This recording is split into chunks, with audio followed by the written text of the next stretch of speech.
Hello guys, this is your friend Shinobi Nexus 2.0 and we are back with a new fanfic. Which is What If Naruto Followed Hinata into the Shadows of Anbu Part 1. And if you enjoy this fanfic then please press the like button and subscribe to my channel for more fanfic like this. And now let's start the fanfic. Hinata holds the mask, her hands no longer tremble from indecision. The mask, fox-like, with a violet swirl over the left eye. Once you put on this mask, there is no turning back. You will become a shadow, a mask, a weapon for the Hokage. Nobody will know you, your old life will be gone, replaced by duty. Hinata didn't speak, she just slid it over her face, and everything else, her grief, her name, her clan, disappeared behind it. Suddenly flanked by her new team, Hinata steps into her new role like it was her destiny all along. Hinata tightened the strap of her mask, the fox-like curve now resting against the side of her face. Footsteps approached from behind, 2 sets. Familiar. Hesitant. Naruto's voice cut the silence. Hinata, you don't have to do this. She didn't turn around. The wind caught her cloak, brushing it over the carved stone beneath her feet, a remnant of the battlefield turned training ground. Kiba sounded more frustrated. You're not a killer. You're not one of them. Hinata closed her eyes beneath the mask. Not yet. Naruto stepped closer, his voice softer now. Is this really what Neji would have wanted? That made her flinch. Just slightly. But she didn't respond. Kiba snapped. You're throwing your whole life away. Your team. Your family. Us. She finally turned, emotionless as the mask donning her face. Her eyes weren't angry, just tired. Neji gave his life so I could live mine. And I won't waste that chance by standing still. Kiba opened his mouth, but Naruto raised a hand to stop him. His expression was unreadable, the same way it had been the day he learned Jiraiya wasn't coming back. If this is your path, he said quietly, just don't forget who you were before the mask. Hinata looked at him for a long moment. Then, with the barest nod, I haven't. That's why I'm going. She turned and walked toward the gate where her Anbu squad waited in shadow, her footsteps steady, her past left in pieces behind her. Stunned for words, Naruto and Kiba look around as though answers will just present themselves if they look hard enough. Suddenly, Kakashi, the 6th Hokage appears beside them. You let her do this. She's not ready. She's grieving. She's not her right now. Kiba says, turning toward Kakashi, disbelief etched on his face. She's never looked at me like that. Not even during the war. Naruto mumbled to himself, shocked. That's because she isn't who she was during the war. None of us are. Kakashi replied, understanding their concerns. Desperate, Kiba replies, you should have stopped her. I could have. But then I would have been the next cage. Kakashi looks out over the rooftops where Hinata vanished. She needs to lose herself for a while. So that when she finds herself again, it's her, not what anyone expects of her. And if she doesn't come back? Naruto retorted, angry and uncertain but trying to have faith in his former mentor. Then we'll go get her. Hinata stood in the prep tent with her new squad, fingers lingering on Neji's head protector as she fastened the last of her gear. Her nerves spiked with the weight of her first Anbu mission, the pain of her last conversation with Kiba and Naruto still clinging to her thoughts like fog. Around her, the squad made their final checks. Ash stood across the room, brooding. Something in his posture reminded Hinata of Shino, though only faintly.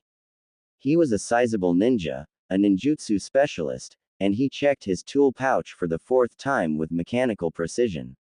His cracked mask bore a flame dancing across the front. By Hinata's side stood Lotus, the squad's medical kunoichi. Her stance was more open, less guarded than the others.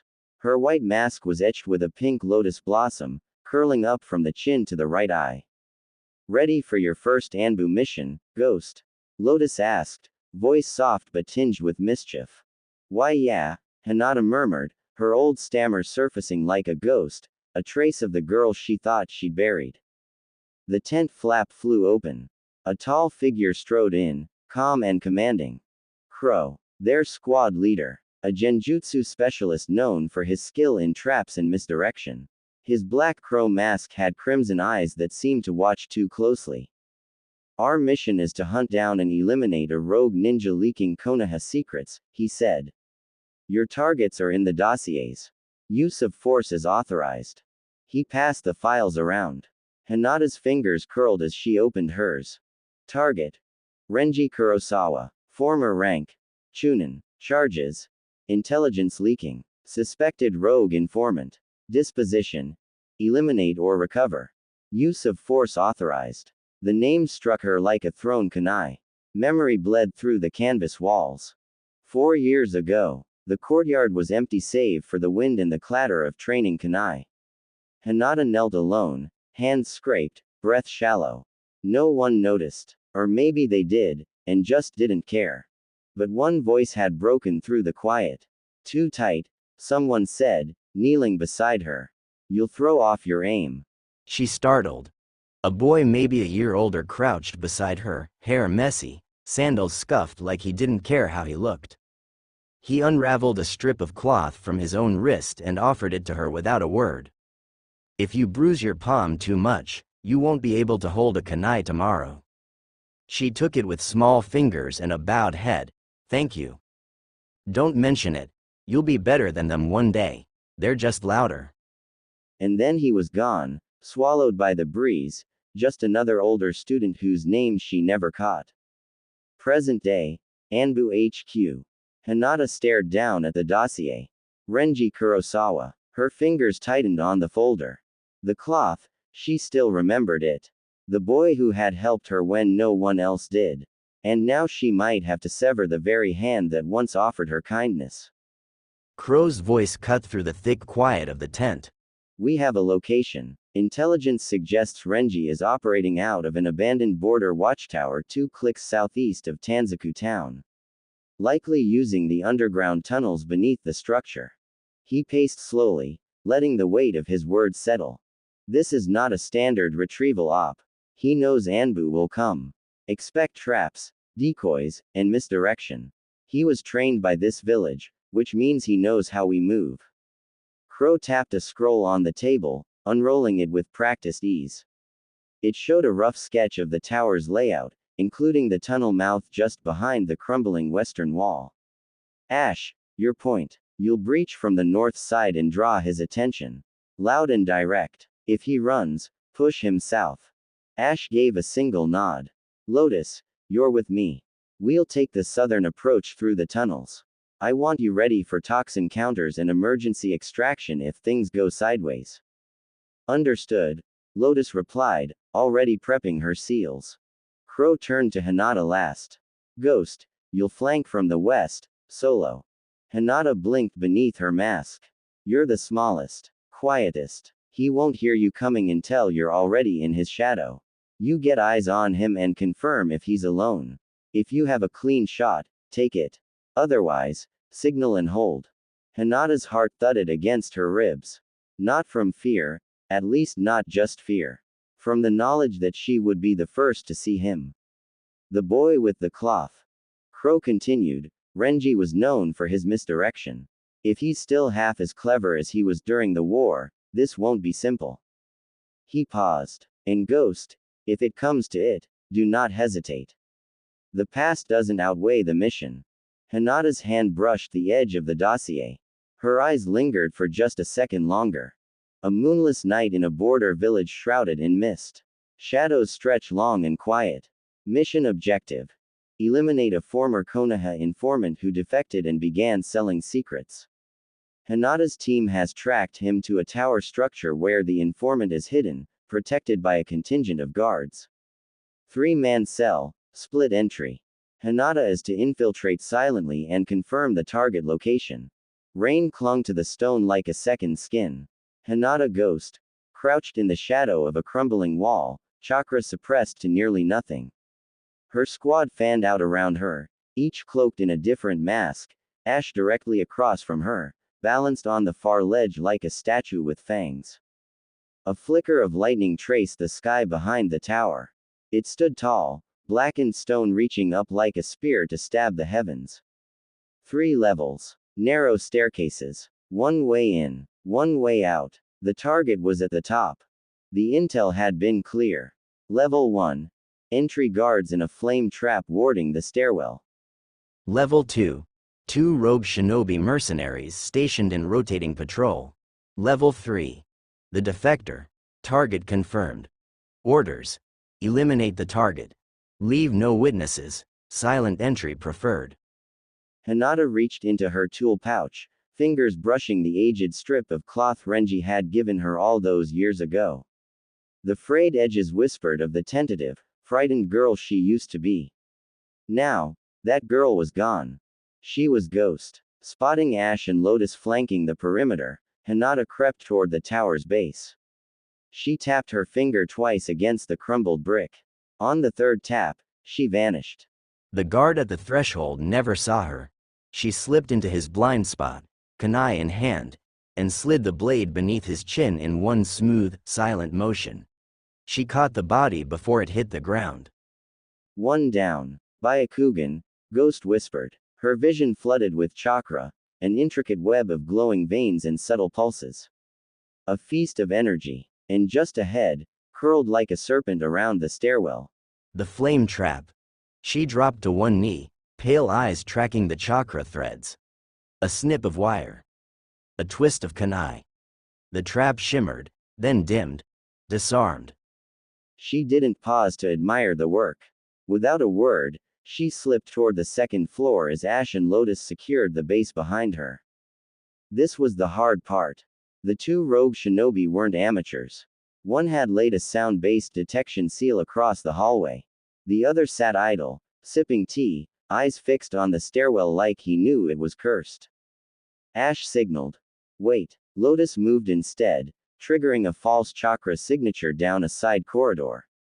It worked. Ghost slipped past the distracted shinobi and turned a corner. And froze. A scroll was pinned to the wall, aged but unmistakable. 3 figures illustrated in ink. One of them, Renji. Older now, but still recognizable after all these years. Memories surged. Of the boy who once offered her advice and comfort, back when her hands still trembled during basic drills. She shook her head. No time for nostalgia. No room for regret. Byakugan, she whispered again, eyes losing focus as her gaze pierced the ceiling above. 1 chakra network. Alone. 3rd floor. Her target. With steely resolve, she climbed the final stairwell, each step pressing down on her like a judgment. In a flash, she was on the rafters above him. Renji stood below, muttering to himself as he flipped through scrolls. He looked tired, nervous, fragile in a way she never remembered. She could hear her breath. Feel her hesitation. Don't make me do this again, she begged silently. Please, move. Just enough for me to react. Give me a reason. But he didn't. She dropped. Her hand trembled. He looked up. Their eyes met. Recognition sparked. And before he could speak, Ash landed behind him. 1 clean stroke. Silent. Final. Blood spilled across the scrolls. Hinata didn't look away. She forced herself to watch. Red pooled at her feet as another piece of her childhood died in front of her. Crow landed behind her, voice flat. Ghost, you hesitated. Not a rebuke. Just fact. Next time, don't. Ash, ever the statue, methodically wiped blood from his kunai, the same blade that had delivered the killing blow. His mask remained on, a white expressionless wall that matched the calm, disciplined aura he wore like a second skin. Even without the mask, she doubted his face would show much. Lotus lounged near the far wall, legs stretched out, as if they hadn't just returned from an assassination mission. Whether she was unaware of the tension or simply didn't care, Hinata couldn't tell. Hinata's shoulders were tight beneath her uniform, the strain creeping into her spine. The silence in the debrief room was too clean, too sterile, like the whitewashed walls were trying to erase what they'd just done. Her first mission was a success, objectives met, target eliminated, no casualties. She should have felt something like accomplishment. Backslash. Instead, She felt hollow. I had the shot. I saw him. I knew.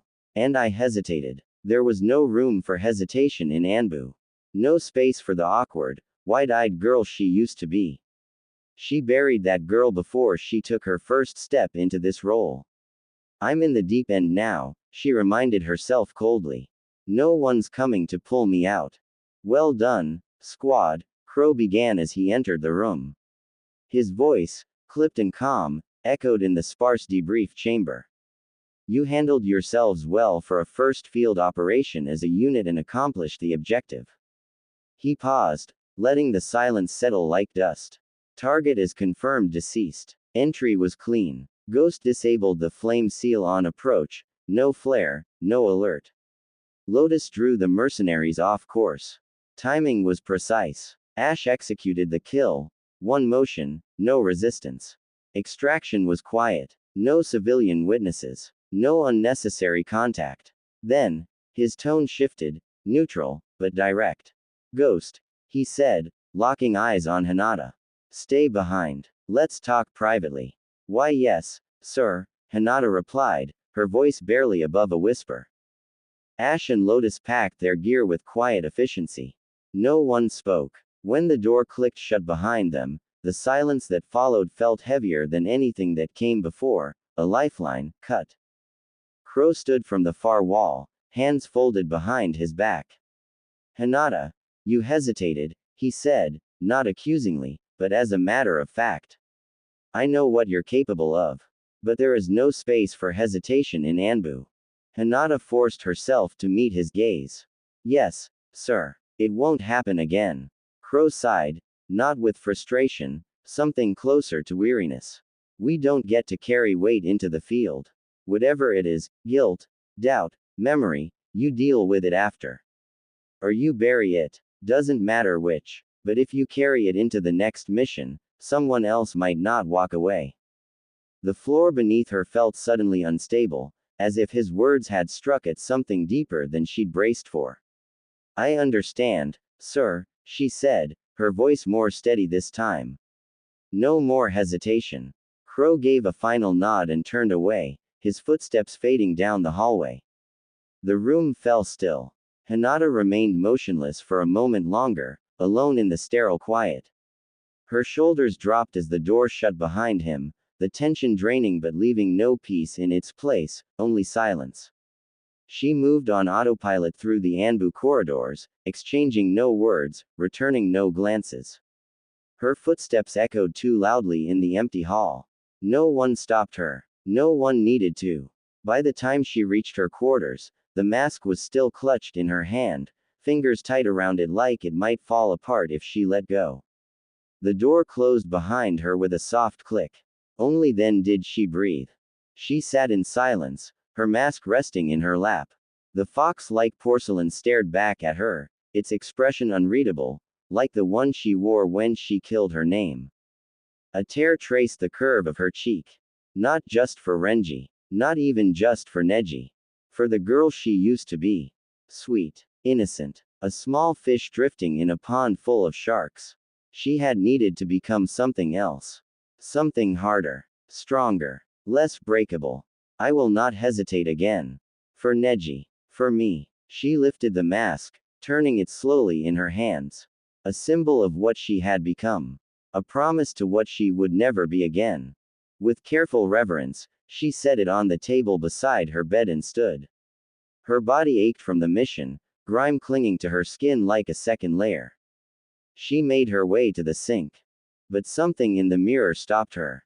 Her own reflection stared back, eyes hollow, posture rigid, but underneath it all, a quiet fire burned. She looked down at her hands. Blood lingered beneath her fingernails, tucked into the seams of her skin. Not her own. A reminder of a life she could never return to. And in that still moment, memory stirred. 4 years ago. She was 12 the first time Renji said she wasn't weak. It was late. Training grounds long since emptied, the moon barely visible through shifting clouds. She stayed behind after class again, fingers raw from kunai drills, her strikes always just a little too slow, a little too soft. Everyone else had gone home. Except him. Renji stepped onto the field quietly, not announcing himself. He watched her miss the dummy's mark for the third time in a row before speaking. You keep apologizing with your aim, he said. Like you're afraid to hurt something. Hinata flushed, lowering the kunai. I'm not. I didn't mean to. I know. He walked closer, kneeling in front of the straw dummy. But in a fight, intention means nothing. What matters is whether the hit lands. I don't want to be like this forever, she whispered, ashamed. He smiled. Not mockingly, but gently.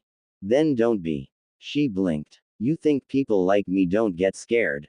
He said. We do. The difference is we don't stop moving. You hit soft. Fine. Then hit soft on purpose. But land the hit. He stood, brushing dust from his knees. You don't have to be loud to be strong. You just have to stop apologizing every time you take up space. She remembered nodding back then. Remembered thinking she'd carry those words forever. Present day. Neji's grave. The cemetery was silent. Moonlight pooled across the stone markers, stretching pale light over rows of names etched into time. Hinata stood in front of one of them, a simple marker carved with precision. Hyuga Neji. He chose fate, and changed it. She said nothing at first. Just stood there, arms folded, the wind pressing her cloak against her back like a second skin. The mask hung loosely in her hand. Her real face was bare. I didn't freeze, she said, finally. Then, quieter, not for long. She lowered herself to the ground, resting back on her heels, fingers brushing over the edge of the grave marker. I thought it would feel different. The first kill. It wasn't even mine in the end. She looked down at her gloved hands, like she could still see the blood under her fingernails. But I still feel it. Like it should have been. Her voice thinned slightly. You always said I was too kind. That I'd break myself trying to be gentle with the world. She gave a soft, breathless laugh.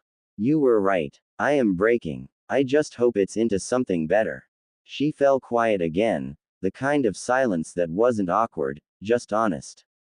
I joined Anbu because I didn't want anyone else to die for me. Not ever again. But now, she trailed off, fingers curling slightly into the grass. Now I wonder if I lost something more important trying to become someone no one has to protect. She closed her eyes for a long moment. Then opened them, steady, controlled. I'm still afraid, Neji. But I won't let that stop me anymore.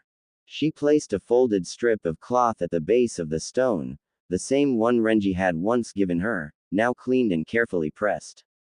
A goodbye. A weight released. She stood and slid the mask back on. And walked away without looking back. Hinata moved through the village like a ghost wrapped in daylight. Konoha bustled around her. Vendors calling out over stalls, children darting between their parents' legs, shinobi laughing over tea, but it all felt distant, muffled, like she was watching life unfold behind a sheet of glass. She was there, walking among them, but not truly with them. An errand run, simple on the surface, restock provisions, replace a broken strap on Ash's weapon pouch, pick up ration scrolls for the next op. She wore civilian garb, no flak vest, no mask, just a plain cloak and gloves. Invisible in a place she used to call home. The sun was warm, the breeze gentle. It should have felt comforting. Instead, it stung. She passed vaguely familiar faces, former classmates, academy teachers, shopkeepers who used to greet her by name. Now, their gazes passed right through her. Maybe they didn't recognize her anymore. Or maybe they sensed the change. The silence inside her was louder than the village noise. She clung to the anonymity.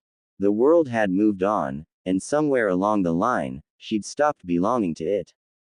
She paused near a stall selling ink and paper, deciding if she should pick up more for mission reports. As she picked up a scroll, a familiar voice broke her melancholy.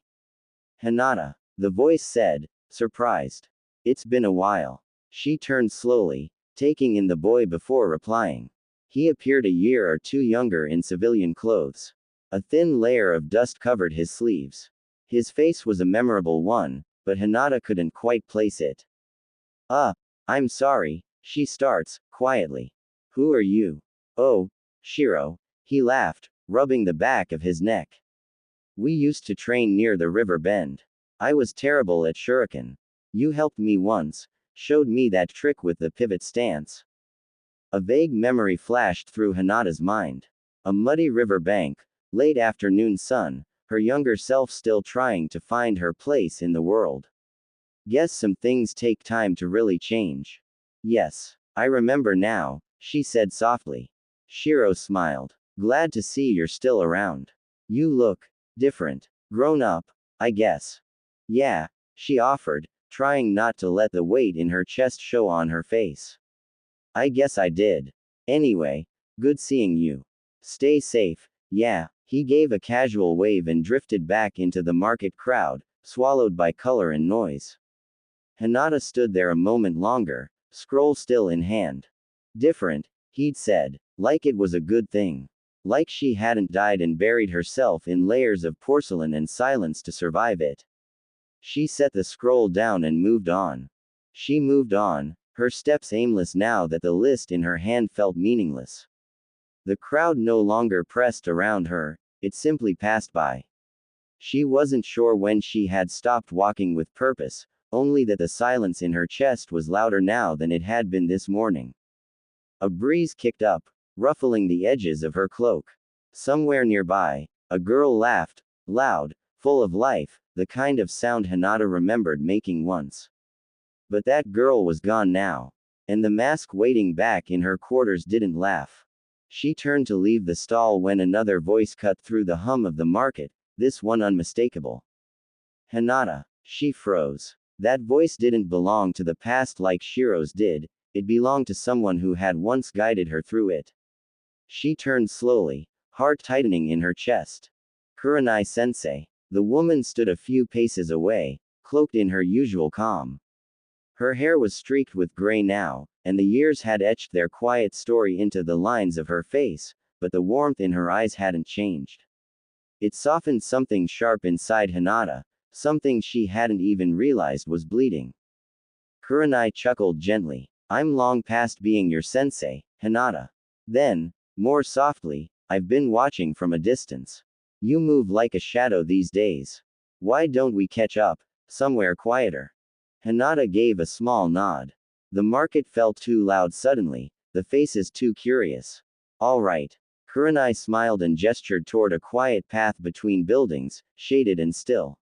Together, they stepped into it, leaving behind the press of the crowd and the weight of too many eyes. After a few silent steps, Kurenai spoke again. You look tired, worn thin, like you haven't slept in days. Hinata didn't reply immediately. I know that look, Kurenai continued, her voice laced with gentle concern. I saw it in Kakashi, after Obito. In Asuma, after his father died. And I saw it in the mirror, after I lost Asuma. That kind of grief doesn't just fade. It hollows you out if you let it. Hinata winced, just slightly, at the mention of Neji. But she managed. I'm working through it. In my own way. You don't have to do it alone, Kurenai said softly. You may wear a mask now, but you're still that same kind soul underneath. Don't bury her too deep in the name of strength. You don't need to become someone else to survive your grief. Hinata's gaze dropped. Her voice, when it came, was quiet but steady. Kurenai-sensei, I can't keep letting others fight my battles. I can't let people I love die for me anymore. I have to carry this weight myself. I have to become someone who doesn't need protecting. Kurenai studied her for a long moment, the ache in her chest both pride and sorrow. Then carry it, she said gently. But don't lose yourself beneath it. There's strength in walking through the dark, but only if you remember how to return to the light. She reached out, brushing a lock of hair behind Hinata's ear in the same way she had when Hinata was small. Just don't let the shadows swallow you whole. There are still people who love you. People who would wait for you to come back. Hinata gave a small, almost apologetic smile. I'm not sure there's a way back for me anymore, sensei. She turned before Kurenai could answer, her footsteps soft as she disappeared into the crowd, like a shadow fading at the edge of day. The missions had blurred together. One name, one face, one silence at a time. Ghost crouched low, the wooden floor solid beneath her feet. Wrapped in shadows, she calculated her next move. Rain pattered against the rooftop, steady and cold. The months since she first donned the mask had carved something new into her. Gone was the shy girl clinging to kindness like a shield. In her place stood a weapon, silent, deliberate, unyielding. Her squad, Nightshade, had been dispatched on another elimination mission. Target: missing Nin, Kurigakure origin. Location: safe house near the Land of Fire border. Objective: eliminate. Collateral: acceptable. Ghost had gone in ahead, her Byakugan key to infiltrating undetected. The porcelain fox mask gave nothing away, even as her heart slowed to a predator's rhythm. Byakugan, she whispered. Her vision shifted, the veins around her eyes flaring subtly beneath the mask as chakra networks revealed themselves. 5 signatures. 2 were her teammates, Ash and Lotus. That left 3 enemies, including the target. She relayed the intel in clipped, coded syllables. No names. No questions. Ash breached first, hurling a fireburst into the room. The jutsu missed, dodged expertly by a wiry kunoichi who countered with speed and steel. Another shinobi, broad-shouldered and sharp-eyed, caught sight of Lotus and cast a genjutsu, lips curling in smug satisfaction. That was her opening. Ghost moved. A breath, a flicker of motion, and she was there. The target's eyes widened as she landed beside him, soundless as a falling leaf. One strike. A gentle fist, placed with perfect precision against his heart. His chakra ruptured mid-beat.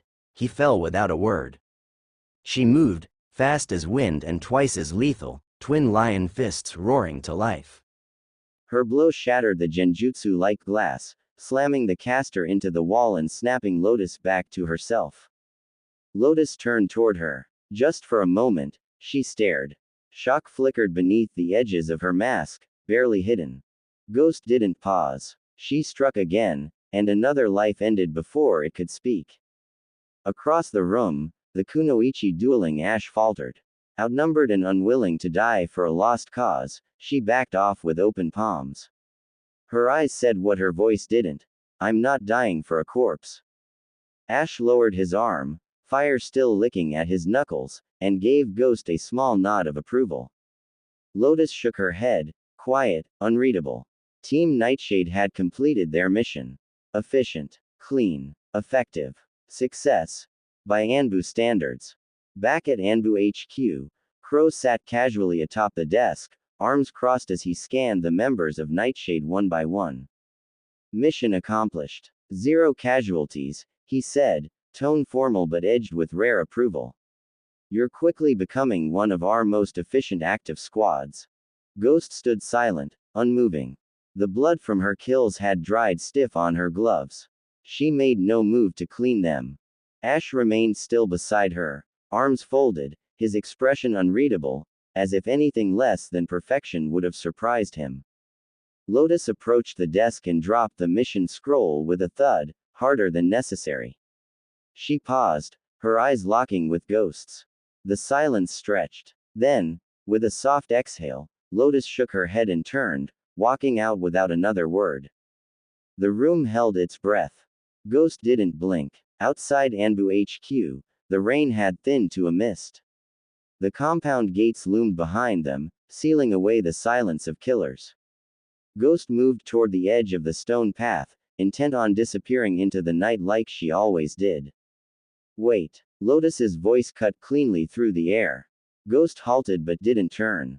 You didn't even flinch, Lotus said, quieter now, stepping up beside her. 2 kills. No hesitation. No breath held. Just execution. Ghost said nothing. Lotus glanced over. Her mask pushed up onto her head, exposing sharp eyes shadowed by damp bangs. You're getting colder every mission, Hinata. Ghost's head tilted just slightly, acknowledgement, not denial. Lotus crossed her arms. I know the masks are supposed to make it easier. To separate who we are from what we do. But you're not taking it off anymore. Not really. At last, Hinata spoke, her voice low, like it might shatter if she raised it. It's easier this way. Is it? Lotus snapped, eyes narrowing. Because I'm not sure the girl I trained with would have looked me in the eye after stopping someone's heart barehanded. That girl had something left. A thread of mercy. You didn't even blink. Hinata turned, and for a second, Lotus thought she saw it, something fragile behind the porcelain. But it passed. We all do what we must, Hinata said. You think I haven't asked myself what I'm becoming? I just stopped pretending the answer matters. Lotus took a breath like she might argue, but stopped herself. Rain kissed the pavement between them. I just don't want to lose you in that mask, Hinata. You won't, Hinata said. She turned and vanished down the path, her figure swallowed by the mist. The Anbu training hall was all stone and silence, lit only by the cold white glow of lanterns along the walls. The air was sharp with steel and sweat, the muffled thud of bodies hitting mats echoing from the far side. Ghost stood apart, arms folded, mask in place. The fox face stared back at its reflection in the polished floor, unreadable. Lotus entered first, spinning her tanto between her fingers deftly, like she practiced regularly. She looks over towards Hinata, noting the expressionless mask adorned on her face. A mirror of the hard-edged woman she's becoming. Ash enters next, the faint scorched earth smell trailing him by mere moments like usual. He wasted no time, stepping into the sparring circle and attacking a training dummy, sparks of flame dancing on his fingers. Try not to set off the alarms this time, Crow's voice drawled from the observation platform above. He leaned against the railing, watching the three of them like a hawk that had already decided which one would fall behind first. Ash smirked without looking up. That was one time. Twice, Lotus corrected, smirking. Hinata didn't respond, pulling her gloves tighter onto her hands. The chatter washed over her, meaningless noise. Partner sparring, Crow called out. Lotus, you're with Ghost, Ash, you're gonna run counter to me. Lotus, brow rose, her face betrayed no other emotion as she stepped into the ring, counter to Ghost. She tried to gauge Hinata's expression behind the porcelain mask, Ghost betrayed nothing. They moved. Lotus attacked first. A fast, shallow cut meant to draw a block. Hinata didn't block. She flowed to the side, palm darting toward Lotus, ribs with surgical precision. Lotus twisted, avoiding the worst of it, but the edge of the strike still caught her. You don't leave openings anymore, Lotus muttered between exchanges. You used to. Openings get you killed, Ghost replied. For several minutes, they traded blows. Lotus, attacks growing imperceptibly more frantic, Ghost remained calm, precise. Neither spoke, the silence becoming more heavy than any words could have. When Crow finally called the drill, Lotus stepped back, breathing hard, sweat darkening the edges of her mask strap. You're faster, she said, almost grudging. Stronger, Hinata countered flatly. Colder, Lotus thought, but didn't say. From the other side of the hall, Crow's voice cut in. Nightshade. Mission briefing, now. As they filed toward the ready room, Lotus kept pace beside Ghost, her tone casual but her eyes sharp. One day, you're going to have to take that mask off, Hinata. I'm starting to wonder what I'll find underneath. Ghost didn't answer. She just walked on, her footsteps silent against the stone, leaving the question hanging like the scent of rain before a storm. Squad Nightshade filed in behind their commander. Crow handed out slim dossiers, his voice clipped. Our target is Arato Kenzo. Rogue Leaf Jonin. Defected last week. Capture or eliminate. Ghost's pale eyes scanned the page, committing each detail. Lightning and Earth release. Lightning-infused clones. Earth-style misdirection. Hostile toward Anbu. Dangerous. This is the most skilled opponent you've faced yet, Crow continued. If you don't act as one, you will fail. Ash leaned back, a grin audible even through his mask. Don't worry, old man. We're sharp now, surgical. Forest outside Konoha, the team moved soundlessly through the trees. Ghost led, Byakugan piercing the brush. So, what's the plan when we find him? Lotus asked, tension undercutting her tone. Simple, Ash replied, cracking his knuckles. Beat him down, tie him up, and head home, same as always. Lotus sighed. I meant an actual strategy. Obviously.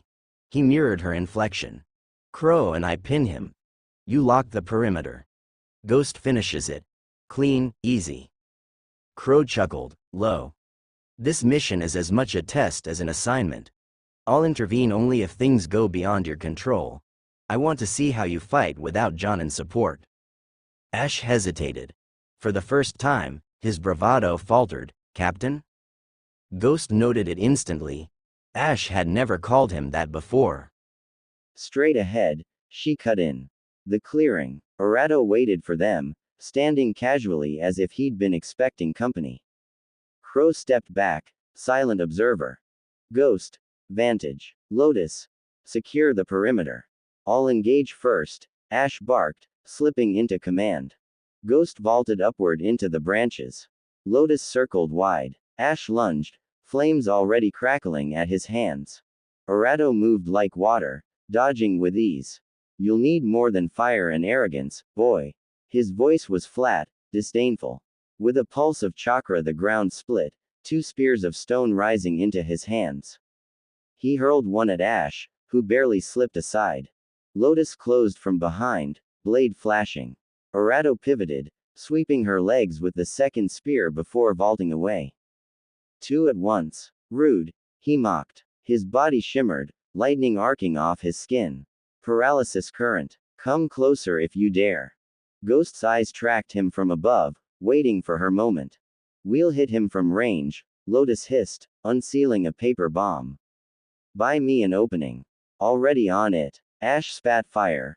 Phoenix Sage fire. A storm of burning projectiles. Arato slipped through the barrage, until Lotus's bomb detonated underfoot, throwing smoke and dirt high. Ghost struck. Her chakra-laced palm slammed into his back. For an instant, she felt a give of flesh, then the body cracked, crumbling to brittle clay that shattered across the ground. Laughter rolled from the treeline. Arato emerged, whole, brushing soil from his shoulders. You Anbu really do fall for the oldest tricks. Byakugan, Ghost murmured. Her eyes widened. Wait. Two of him. Shadow clone. Well, which one? Ash snapped. I can't tell. Both signatures are too full. Then I'll break the fake. Ash charged without waiting, flames roaring. Wait. Something's wrong, Ghost called, too late. His strike connected and the clone erupted in a concussive blast. The explosion hurled Lotus and Ghost back, smoke and dirt choking the clearing. Ash lay crumpled, barely conscious. Arato's true form stepped into view, lightning dancing over his arms, eyes fixed on Ghost. Looks like your dossier was incomplete. Explosion release. His smirk was sharp as a blade. And you walked right into it. He turned to leave, gaze lingering on Ghost. Those eyes of yours, sharp enough to see. Shame your team doesn't listen. Hard contrast to the cacophony of the explosion that shattered Hinata's world. The noise fell away to a muted hum, her entire being narrowing to the sight of Ash sprawled across the scorched earth, unmoving. Crow dropped beside him, barking for Lotus to get there, hands already pressing at Ash's wounds. Hinata stood frozen, detached, her body refusing to answer her mind's desperate commands. Ghost. Ghost. Crow's voice tore through the haze, calling not to Hinata but to the weapon they made her. The name struck like a whip, snapping her back. We need the area secured. Now. Her lips moved before her heart could protest. Sir. The word was flat, obedient, safe. Grateful for orders to drown the chaos. Byakugan, she whispered. Veins bulged around her eyes as her gaze swept the forest edge, clinical, precise, Ghost's eyes, not Hinata's. And in that cold clarity, she found nothing. Arato was gone. Gone faster than the heartbeat he had stolen from her world. Konoha. Medical tent. Chaotic sterility. That's the best way Hinata could describe the tent. Medical nin rushing about, their clipped orders slicing through the haze as she sat on a bench. She observed the proceedings but saw nothing. The low hum still clung to her ears, a permanent parasite of the battlefield. A motion caught her eye, subtle, enough to drag her back. A basin of water on a stool, rippling faintly as a medic passed. She leaned forward, her reflection staring back at her, lifeless, hollow. Thoughts whipped through her mind in a tempest she couldn't hold. At last, only a few remained. I hesitated. I couldn't protect him, just like I couldn't protect Neji. The surface broke again, a ripple distorting her face as another medic washed blood from his hands. The basin stilled. This time, it wasn't Hinata looking back. The mask had found her again. Ghost's blank gaze stared through the water, steady where her own eyes trembled.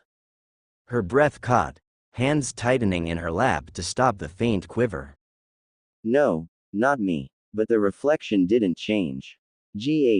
Ghost. A hesitant voice cut through the low hum. Lotus. Not Hinata. Even she saw the shift. This isn't your fault, Lotus said quickly, almost desperately.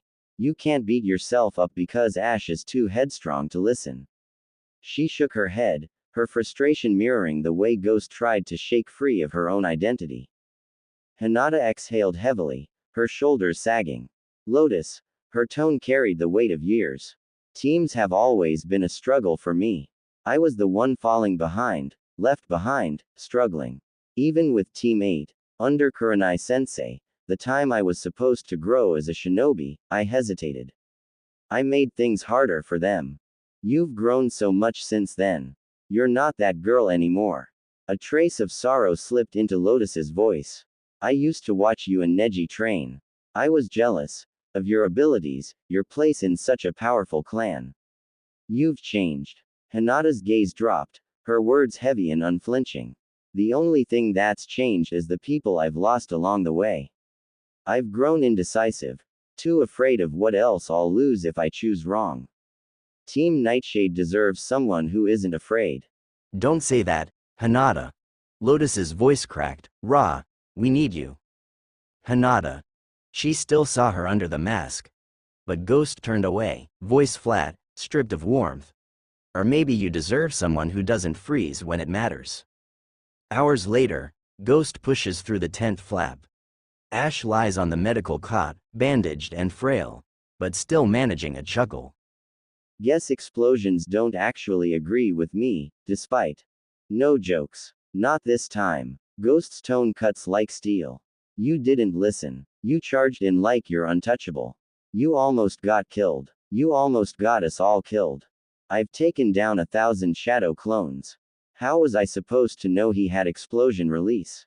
Ash's voice wavers, heavy with regret. The dossier never mentioned it. Ghost pinches the bridge of her nose, exasperation sharp in her posture. Pieces of paper can't capture the nuance of an enemy. People change. They evolve. They become more dangerous. And we have to become more dangerous too, or this team won't survive. For once, Ash had nothing to say. Get better, Ash. Her voice softened, just for a breath, then snapped shut. We have a target to take down once you're healed. Wait. Ghost. His voice trailed after her as she slipped out of the tent, decisive, never looking back. Stepping into her room, the porcelain fox mask glared from the table, waiting. Ghost wouldn't have hesitated. Hinata did. And next time, someone might not come back. The room was dim, lit only by the slant of late afternoon light through the blinds. Kakashi sat behind his desk, the Hokage's cloak draped loosely over his shoulders, his single visible eye watching Crow with the steady patience of a man who had seen 100 missions end in failure before. Crow stood at attention, mask tucked beneath his arm. His tone was clipped, but not defensive. Mission objective. Failed. Target Arato Kenzo escaped. Squad Nightshade sustained heavy injuries. Operative Ash incapacitated, though stable. No fatalities. Kakashi leaned back in his chair, fingers steepled. You were meant to oversee, not interfere, did you? Crow's jaw tightened. I did not. As ordered, I observed until intervention was unavoidable. The squad's cohesion broke. Ash acted without listening to Ghost's reconnaissance. He paid for it. They all did. A long silence stretched. The Hokage's gaze sharpened. So what I'm hearing is that their failure wasn't because they were outmatched, but because they didn't function as a unit. Crow inclined his head. Correct. Ghost showed precision and discipline. Lotus held formation. But Ash, his recklessness nearly cost them their lives. And Ghost blames herself for not stopping him. Kakashi exhaled slowly, eyes narrowing. Ghost, his voice dropped, thoughtful. She's carrying Neji's ghost with her still. That kind of burden can sharpen a blade, or break it. She's becoming colder, Crow admitted. Efficient, yes. But she's losing her humanity to the mask faster than even I expected. If it continues, she may become more weapon than shinobi. Kakashi's voice was quiet, but resolute. Then the question is whether you temper the weapon, or let her cut herself apart. Crow bowed his head, but said nothing. Send them on another mission, Kakashi said finally. Not errato yet. Something to force them back into rhythm, or to prove they can't recover. His gaze drifted to the village rooftops beyond the window. Anbu squads don't survive long without trust. Find out if Nightshade still has any left. Anbu headquarters, Team Nightshade, 1 week after the failed Arato mission. The team sat around the situation room, tension thick enough to taste. Ghost spun a kunai between her fingers, her mask hiding what her eyes would not. Lotus packed her satchel with deliberate movements, worry creasing her brow. Ash massaged his arm absently, the picture of determination despite his injuries. I know I screwed up, Ash said at last, voice low. I'm still paying for it. Ash, we know you're capable of, Lotus began, but Ghost's voice cut across her like steel. It's not about capability. It's that you didn't listen.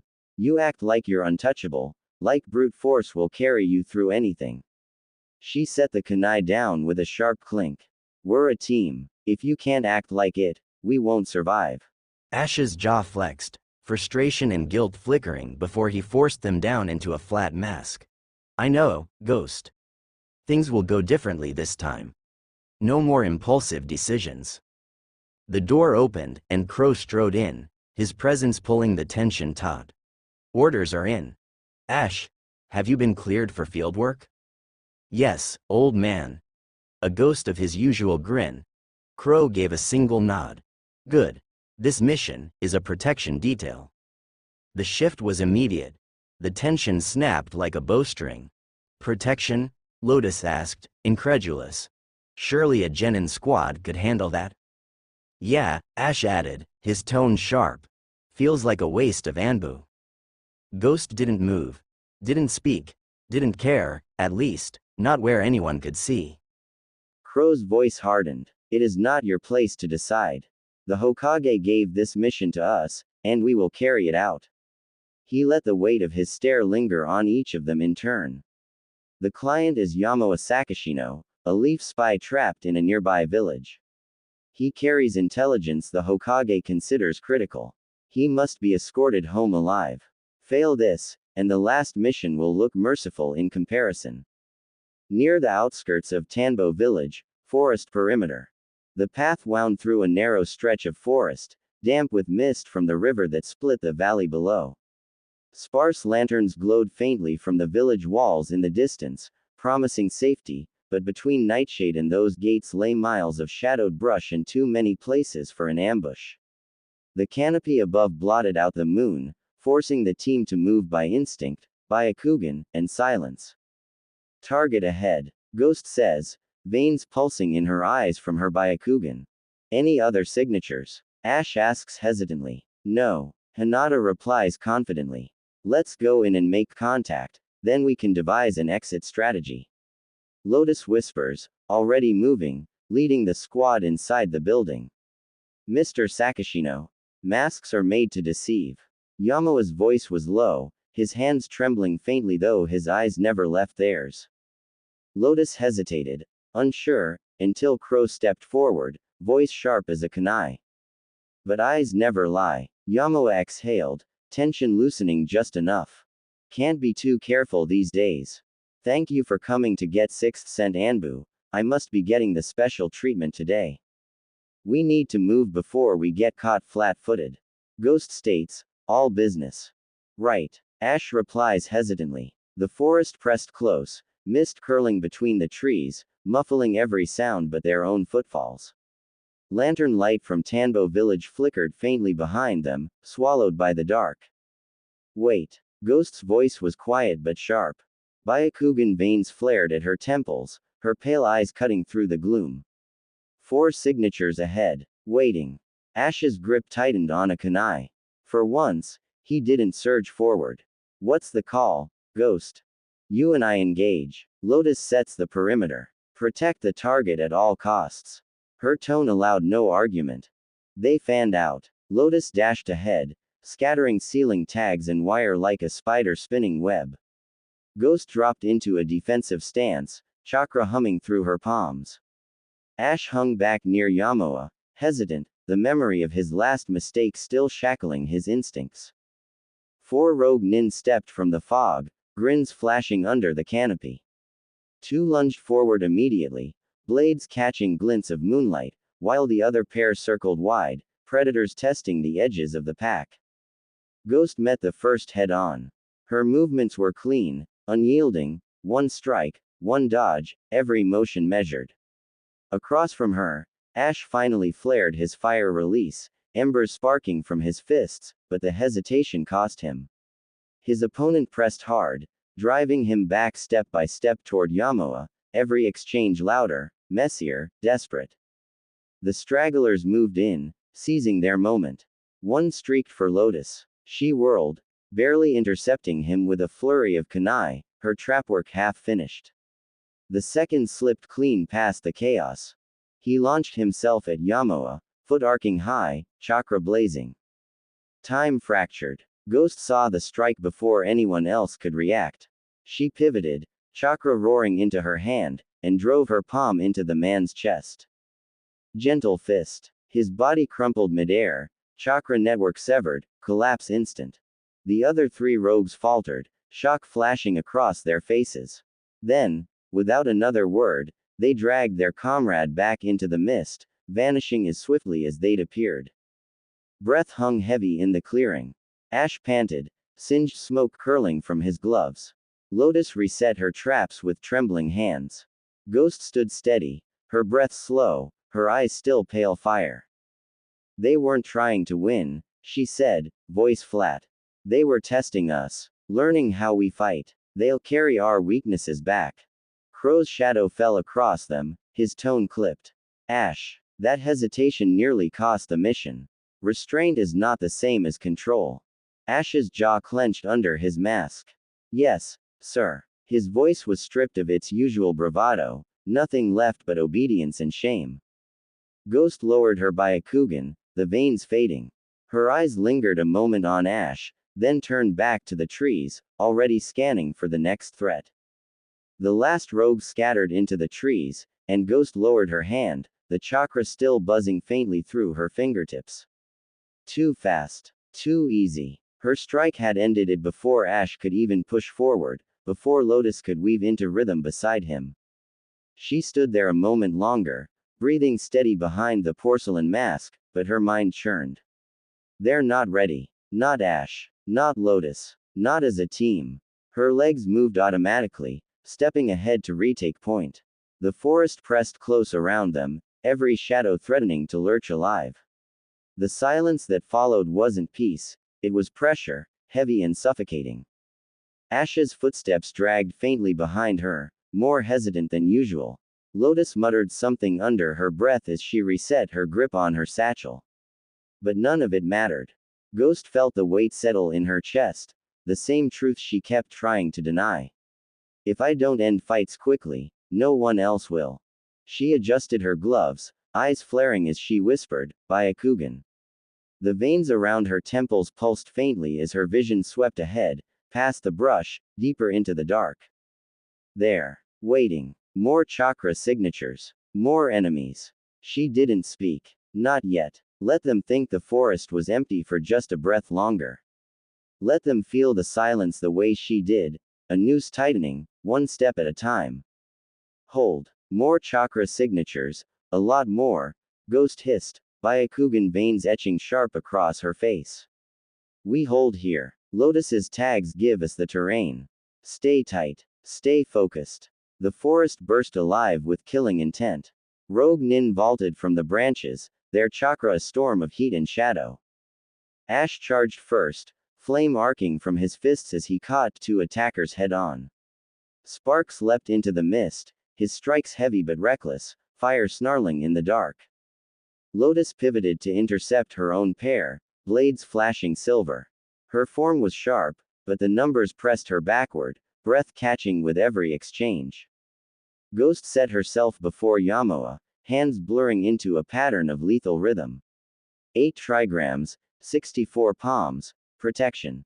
A dome of strikes shimmered into life, every movement precise, punishing any rogue foolish enough to test her guard. The clearing devolved into a storm, blades against flame, steel against chakra, shouts drowned beneath the ringing hum of combat. Ash surged too far forward, cutting his own path through the press. Then one slipped past him. Damn it, he snarled, whipping a kunai after the blur. Too late. Ghost was already gone, her body blurring across the field. She dropped in front of the rogue like a falling blade, palm glowing. One strike, silent as a whisper.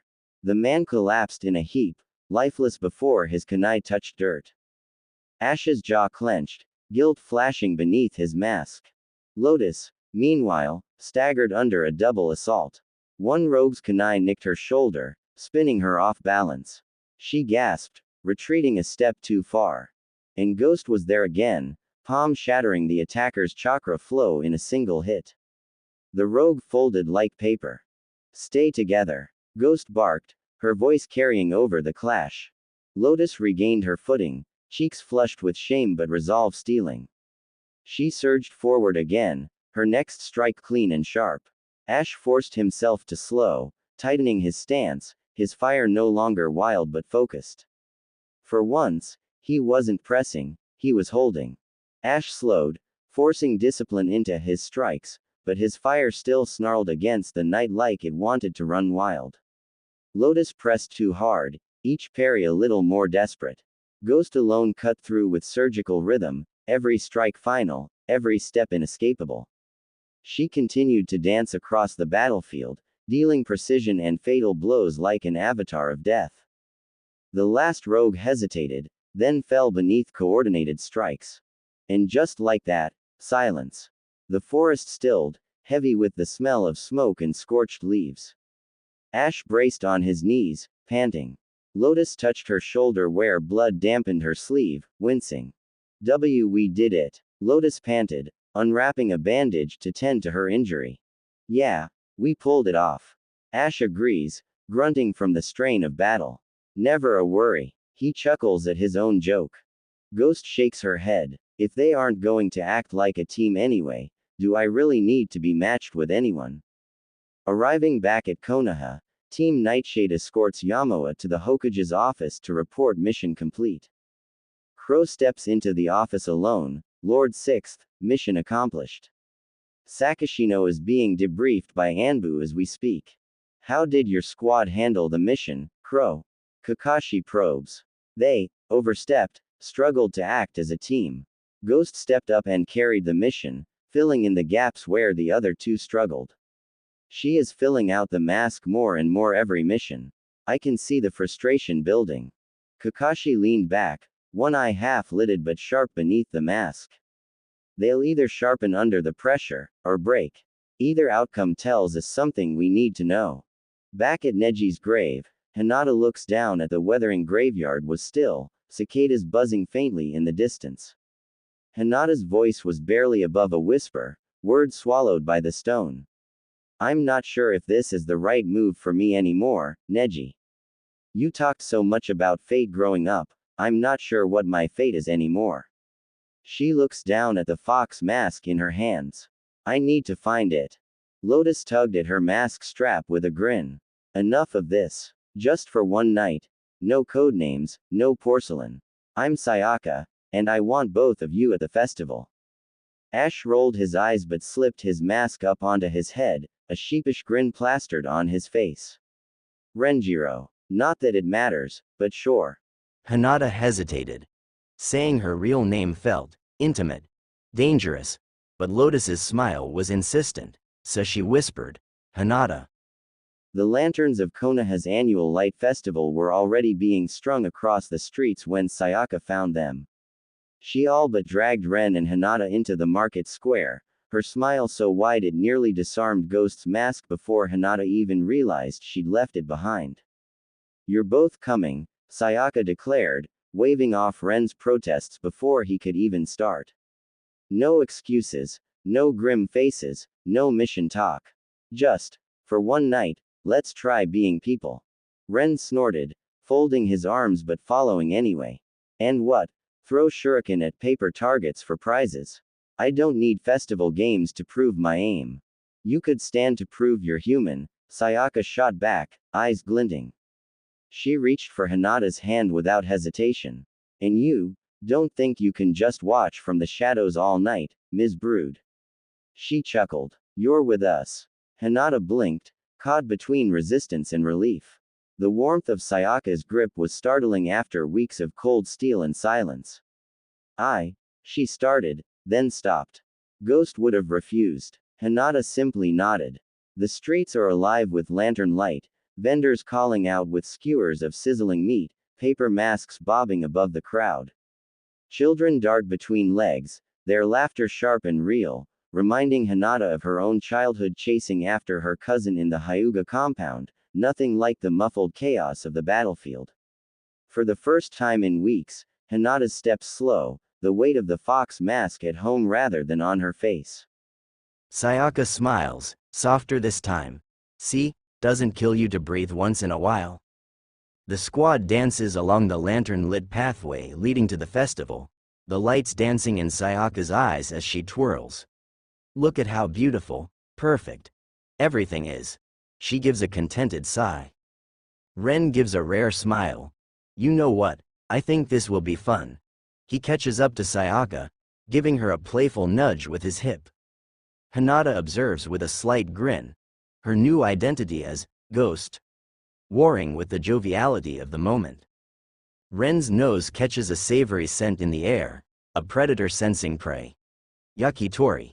He says, simply, his legs already guiding him towards the food stand.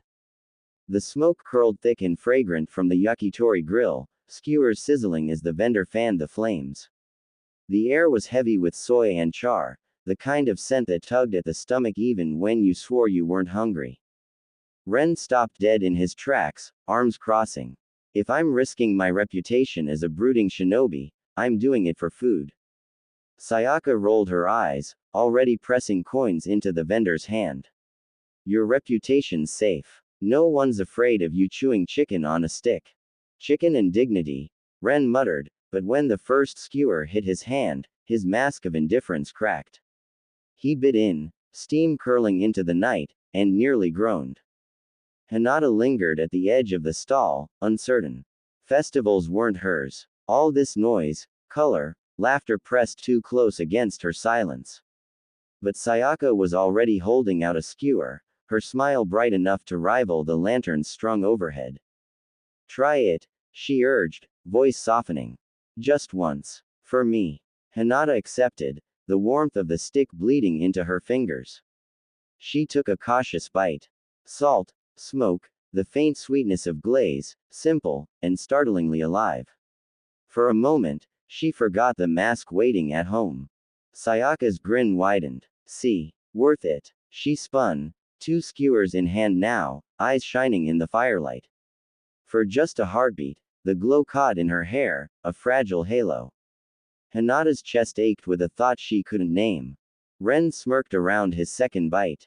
Careful, Sayaka. If you keep acting like this as your last meal, people might start worrying.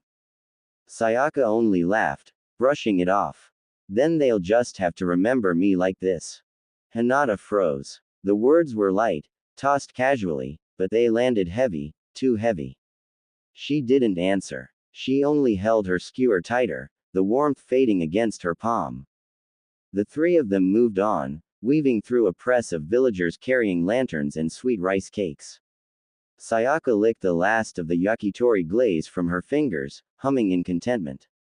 All right, she said, pointing toward a painted stall at the square's edge. Paper targets flapped in the evening breeze, red circles beckoning challengers. Time to see if either of you can actually aim without killing intent. Ren arched a brow, licking his teeth as though already tasting victory. Kunai throwing, please. This won't even be a contest. Sayaka smirked. Careful, overconfidence gets people in trouble. She nudged Hinata with her elbow, warmth in the gesture. What about you? Hinata hesitated, her fox mask a phantom weight even here. I don't usually play games. Exactly why you should. Sayaka's grin was dazzling, impossible to refuse. The vendor handed out dull-edged kunai, tips blunted for safety but still heavy in the hand. Ren twirled his easily, all bravado. Hinata tested the balance, surprised at how strange it felt to wield one outside of combat. Ren stepped up first. With a cocky flick of his wrist, 3 kunai slammed into the outer rings. Close, but none true. He grimaced as Sayaka laughed. Sharp, but not sharp enough.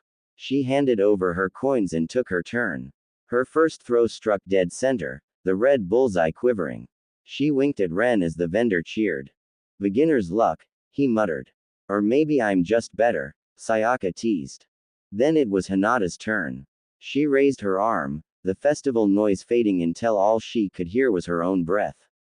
The kunai left her hand, not with killing precision, but with deliberate restraint.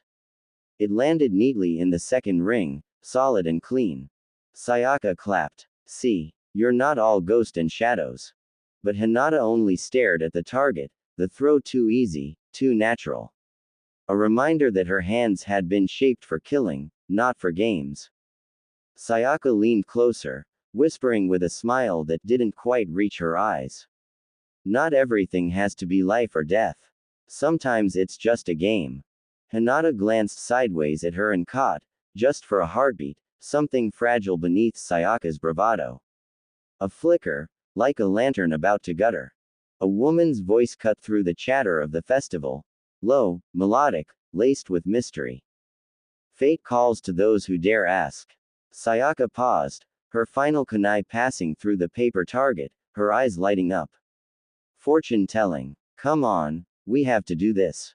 She grabbed both Renjiro and Hinata by the sleeves before they could protest, dragging them toward a small tent draped in violet cloth and golden tassels. Inside, the air smelled of incense and candle wax. A crystal orb sat on the table, glowing faintly in the lantern light. The fortune teller herself was veiled, her hands pale against the dark fabric. Sayaka flopped down first, grinning like a child. All right, tell me how long I've got before Ren finally admits he's in love with me.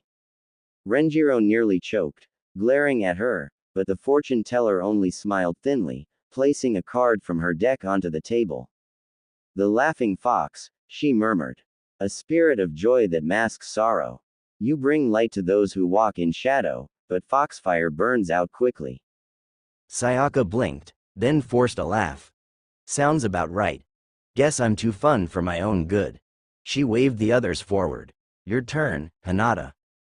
Hinata hesitated. The incense pressed against her lungs, thick and heavy. But Ghost couldn't flinch at something so simple, and so she sat. The fortune teller laid a single card with deliberate care, a figure carrying a mask. The twin faces, she intoned. One name for the world, another whispered only in solitude. But when the mask cracks, only one truth remains. Hinata's breath hitched. Her fingers twitched against her knee, aching for the porcelain fox she'd left at home. The fortune teller's veiled gaze lifted, pinning her. You will be forced to choose which face survives. Silence lingered, broken only when Renjiro scoffed. Typical festival trick.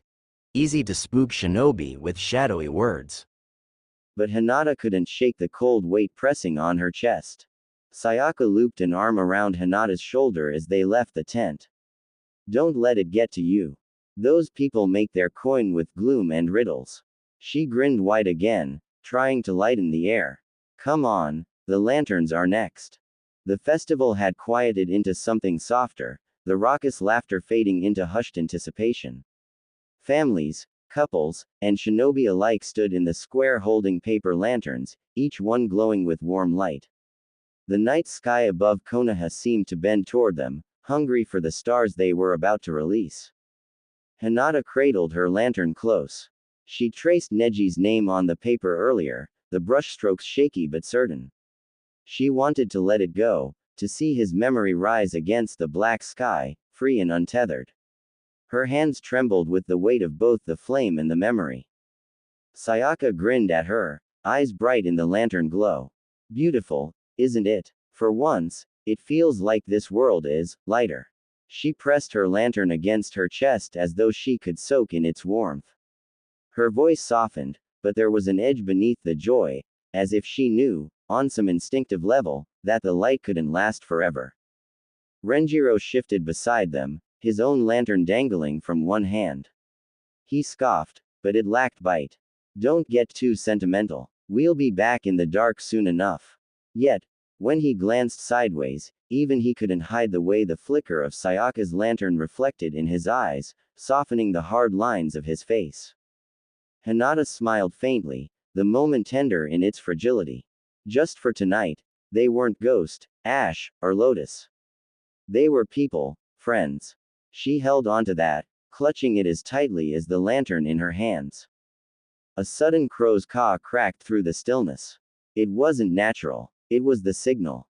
All three froze. From the shadows at the edge of the square, Crow himself stepped forward, his porcelain mask catching the glow of dozens of lantern flames. His voice was low, unyielding. Mission. Now. Sayaka's smile faltered, her lantern trembling. She glanced up at the sky, then down at the flame she hadn't yet released. For a heartbeat, she looked like she might disobey, like she wanted just one moment longer of peace. But she swallowed it. She forced the lantern back into Hinata's hands, her voice quiet but steady. Then you'll have to release mine too, Hinata. For both of us. Hinata's breath caught, her heart aching with an unease she couldn't name. The lanterns began to rise without them, dozens of lights drifting into the sky, and the three Anbu melted back into the shadows, called once again into the dark before the light could truly touch them. Squad Nightshade moved in silence, shadows gliding between the trees. Ghost led, pale eyes flaring as her Byakugan cut through the dense foliage, mapping chakra signatures hidden in the dark.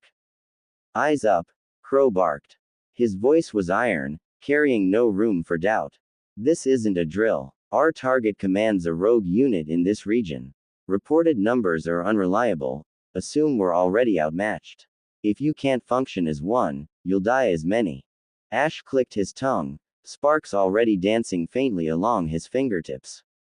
We got it, Crow. I won't mess up again. Lotus adjusted the strap of her satchel, forcing her voice light. Yeah, no worries, sir. We've worked out the kinks. Ghost said nothing. Her gaze stayed forward, unblinking, every breath measured.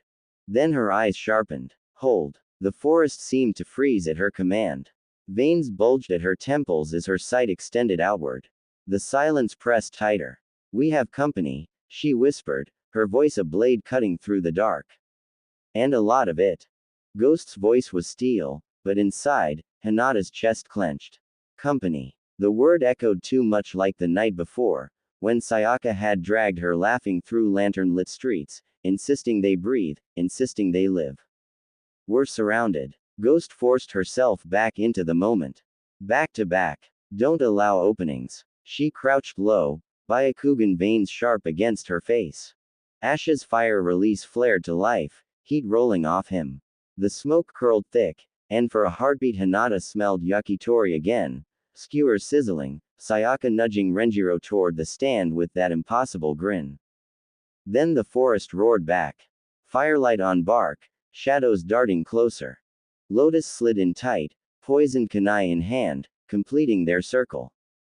Don't get pulled from the group, she warned, though her voice faltered before hardening again. We have to fight as one if we're gonna make it out alive.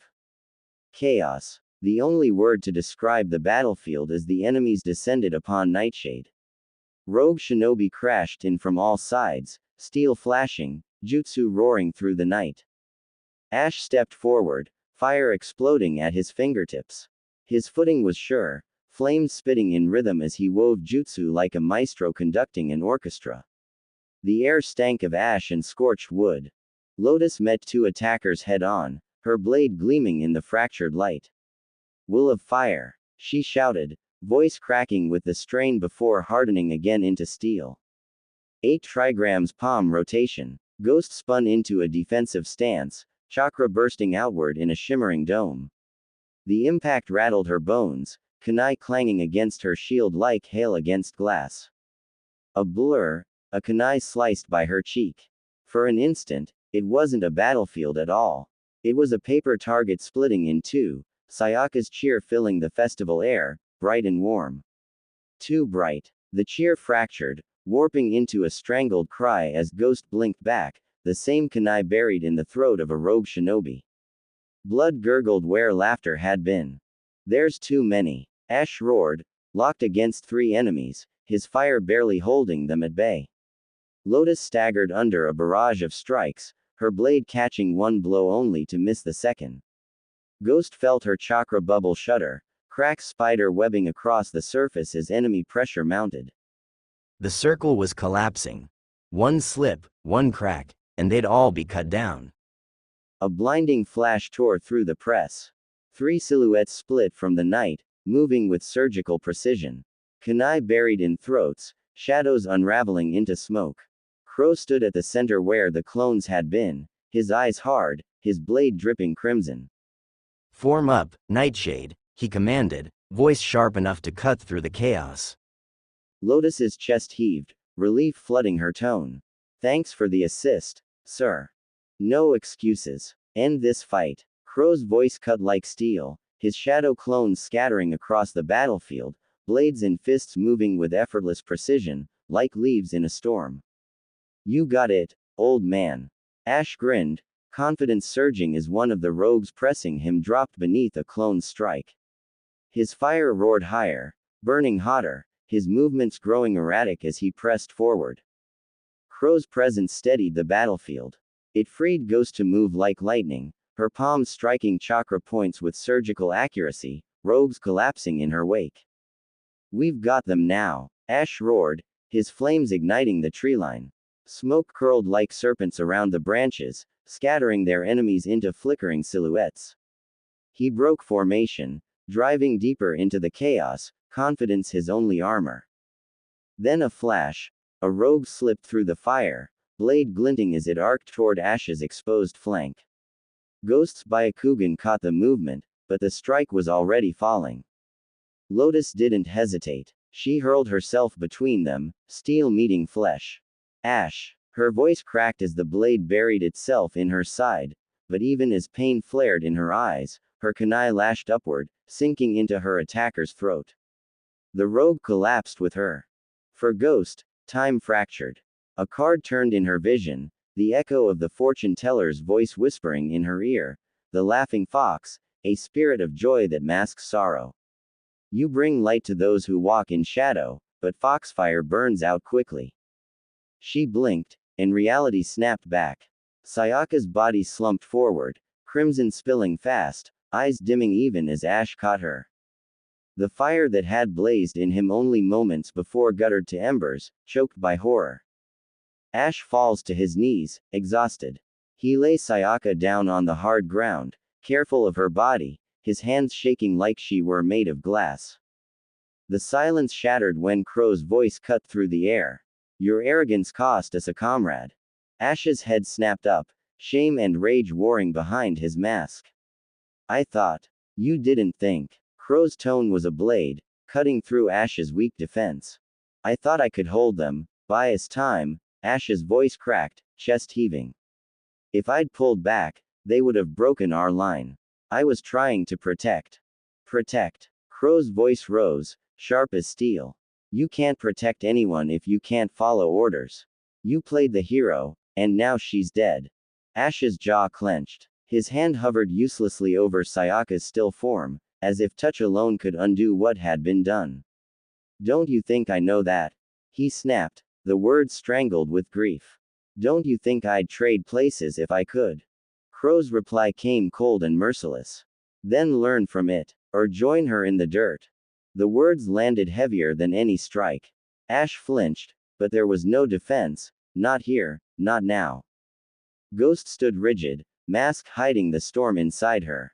A part of her wanted to defend him. Another part wanted to agree with every word. Instead, she looked into the lifeless eyes of her former comrade, eyes that would never look back again. Crow shifted, voice returning to that flat, professional detachment that cut deeper than any outburst. Nightshade will be on hiatus until we can have a proper burial for Lotus, and find a replacement. Wait on my call. Dismissed. He turned and walked away, leaving silence in his wake. Night deepened. The others slept fitfully, but Hinata could not. She sat beside Sayaka's still form, memory flickering unbidden. Her laugh over yakitori, her hand tugging Hinata toward the games, her insistence, "You're with us." Hinata's throat closed. She pressed her hand hard over her mouth to muffle the sound, tears spilling anyway, streaking down her cheeks unchecked. I should have protected you, she whispered, voice breaking. I shouldn't have let you. The words crumbled in her throat. Her mask lay in the grass beside her, its blank eyes staring, a cruel reminder of the identity that had stayed cold while Sayaka burned so bright. Her hands curled into fists. I shouldn't have let you get so close. Ghost's voice, not Hinata's, whispered into the silence. The shadows were the only ones listening. By dawn, her decision was made. At the edge of camp, Ghost knelt with a scrap of paper. The ink had bled faintly where her hand shook, smearing where a tear had fallen. I can't lose anyone else because of me. Don't look for me. She stabbed the letter into the wooden post outside Crow's tent, the kunai splintering the wood with a crack that echoed louder than words. The paper fluttered in the breeze, trembling like the goodbye she could never say aloud. Then she lifted the porcelain fox mask, tying it tight across her face. The girl who had laughed beside Sayaka was gone. Dawn's light stretched long shadows across Konoha, fingers of gold creeping over rooftops and market stalls. Shopkeepers unlatched shutters, children's voices stirred awake, the village waking as it always did. Yet beneath the routine, a hush gripped the air. Whispers clung to every corner, rumors threading between shinobi and civilian alike. On a nearby rooftop, two masked Anbu vanished into the morning haze, while down below a pair of chunin muttered darkly of loyalty and betrayal. While the village whispered in shadows, its heart beat behind the closed doors of the Hokage's office. The office was alive with controlled chaos, attendants and chunin moving like nervous shadows. Slam. Ash's palms hit Kakashi's desk hard enough to make the wood shudder. His eyes were hollow, his face carved with the lines of a sleepless night. His voice cracked as anger masked grief. Bring her back. She can't just leave like this. Lotus died for that mission. Ghost just walked away. Kakashi remained calm, leaning back as if the noise were a distant storm. His fingers steepled while he measured each word. I understand your anger, but this is something she must work through herself. He leaned forward, tone softening so only Ash could hear. Some wounds run too deep to be healed by orders. If we drag her back now, we won't be saving Hinata, we'll be finishing what the mission started. Ash began to pace, frustration tightening his shoulders. He spun, jabbing a finger at Kakashi's chest. Do you even care that Lotus is dead? That ghost vanished. You act like the mission's all that matters, like any fallout is acceptable. Kakashi watched him for a long, patient breath before replying. Don't mistake silence for indifference, Ash. I've buried more comrades than I can count. I learned the hard way. Forcing someone to wear a mask before they're ready only makes a corpse of them faster. Crow stood at parade rest, posture precise, voice flat. Mission parameters were met. Target eliminated, intelligence secured. Casualties. 1. Lotus sustained a fatal blow during extraction. Ghost completed her assigned objectives flawlessly until the point of withdrawal. She departed after the mission without authorization, leaving the squad to down 2 members. He didn't pause, didn't flinch. Cause of failure rests with inadequate contingency for split-second loss of personnel. Recommendation. Review insertion to extraction transition protocols. From an operational perspective, the mission succeeded. From a squad cohesion standpoint, his gaze flickered briefly toward Ash, then back to Kakashi, expression unreadable, we are compromised. Kakashi leaned back in his chair, decision heavy but necessary. Due to diminished numbers, Team Nightshade is on permanent hiatus until further notice. Ash, you will be transferred to a different Anbu team. Crow, await new orders. Dismissed. The room emptied, attendants scattering with their papers, the door closing on Ash's simmering anger and Crow's measured steps.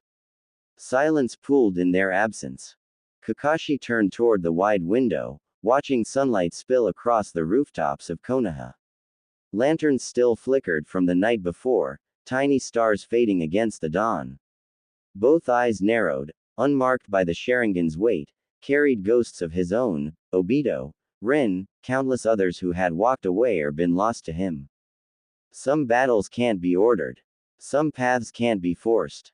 He folded his hands behind his back and stood alone in the quiet office, bearing the weight of a leader who knew that letting someone go could be the hardest command of all. Outside the Hokage's office, the village moved on, merchants calling, children laughing, life flowing as though nothing had changed. Yet beneath the bustle, tension wound tight, invisible threads pulling at shinobi and civilian alike. I can't believe she's just gone. Kiba paced along the lightly occupied street, worry lines carved into his face. Naruto stood beside him, quiet but steady. Hinata's suffered more loss than anyone should bear, Kiba. We all have, but her especially. She lost Neji just months ago. And now Lotus. Kiba stopped mid-stride, turning to stare at Naruto like he was seeing him for the first time. Hinata would have come to her comrades, to me. Not. His hands flared in helpless frustration. Vanished into the shadows. He resumed pacing, quicker now, his voice tight. We sent a squad after Sasuke at the drop of a hat when he left. Why can't Kakashi see we need to do the same for her? Naruto stepped forward, placing a hand on Kiba's shoulder and stilling his movement. His voice was calm, but it carried the weight of the war. Hinata's stronger than you're giving her credit for. She isn't gone, she's searching. She'll come back when she's ready. And when that time comes, he met Kiba's eyes with quiet conviction. I'll be the one to bring her back. Kiba's jaw clenched. He wanted to argue, to shout that Naruto was wrong, but the conviction in his friend's voice left no room. After a long silence, he pulled away with a frustrated huff, resuming his pacing though slower now, as if the weight of Naruto's words pressed on his shoulders. From a nearby rooftop, 2 Anbu masks watched the pair below. Their voices were hushed, barely audible over the morning clamor. First Lotus's death, now Ghost. It's a dangerous precedent. If an Anbu can walk away, what stops the rest of us? The wind carried their whispers into the air like smoke, scattered among the village's chatter. To most, life went on unchanged. But among shinobi ranks, doubt had already begun to take root. The barracks were quieter than usual. Masks hung neatly on their pegs, the air heavy with the silence of unsaid words. A few shinobi lounged on benches, others cleaned weapons with absent motions, each waiting for someone else to speak first. It's spreading, one finally muttered, setting his tanto down with a soft clink. They're saying Ghost abandoned her squad mid-mission. The claim was false. She had completed every objective before leaving, but rumor cared little for accuracy. If she can walk away, what does that mean for the rest of us? Across the room, a taller operative snorted. It means she's broken. I saw it in her eyes during briefings. She was carrying too much weight. Better she left than dragged the rest of them down with her. That's one way to see it. Another's tone was sharper, defensive. She carried Nightshade through missions no one else would touch. If anyone's earned the right to step back, it's her. The first shook his head. That's not how Anbu works. You don't step back. You don't walk away. You wear the mask until it kills you. That's the precedent she's set now, and it's dangerous. The debate swelled, voices rising and fracturing the barracks, usual discipline. Some whispered Ghost's name with respect, others spat it like betrayal. For every shinobi who saw her absence as weakness, another saw it as a mark of courage, but no one could agree. On the far bench, Ash tightened the straps of his armor without speaking, his silence cutting through the rising voices. His hands moved with precision, but his shoulders were rigid, trembling with the effort of restraint. When he finally rose, the room hushed for a moment, then he left without a word, vanishing into the night air. The silence that followed felt heavier than before, as if his unspoken grief had lingered in the room long after he was gone. The air in Konoha's cemetery was heavy, a stillness so complete that even the wind dared not intrude. Rows of shinobi stood in formation, black uniforms and pale masks reflecting the gray sky. At the center, a single name was etched freshly into stone: Sayaka, Lotus. The memorial flames burned low, their smoke curling skyward in thin, fragile ribbons. Ash stood stiff among the mourners, his jaw locked, eyes fixed on the grave as though glaring hard enough could undo it. Crow was there too, posture precise, but his mask betrayed nothing. A spot stretched between Ash and Crow noticeably empty. Among the gathered Anbu, whispers threaded quietly. She should be here, Ghost should be here. First Neji, now Lotus, how much loss can one kunoichi carry? Or maybe she couldn't carry it at all. Some voices carried doubt, others carried pity. None reached louder than the silence where Hinata should have stood. The Hokage's cloak brushed softly as Kakashi stepped forward, laying a single white flower before the grave. His voice was low, steady, but carried across the ranks. Lotus died in service to this village. Her sacrifice will always be remembered. Her absence will be felt. That is the way of shinobi, but it is never an excuse to forget the lives behind the masks. Heads bowed. A moment of silence stretched on, broken only by the soft crackle of the flames and the flutter of passing lotus blossoms. Later that night, Kakashi stood alone at his office window, the village spread beneath him. Lanterns flickered in the streets, shadows moving like memories he could never quite shake. Obito, Rin, Minato, names etched into his bones, each one another absence. Now Lotus, and Ghost, Hinata, walking a path he could not guide. He closed his eyes, letting the silence press against him, louder with each loss felt. A leader cannot carry them all. He can only hold the door open when they choose to return. When he opened them again, the village lights shimmered against the glass, fragile, fleeting, but still burning.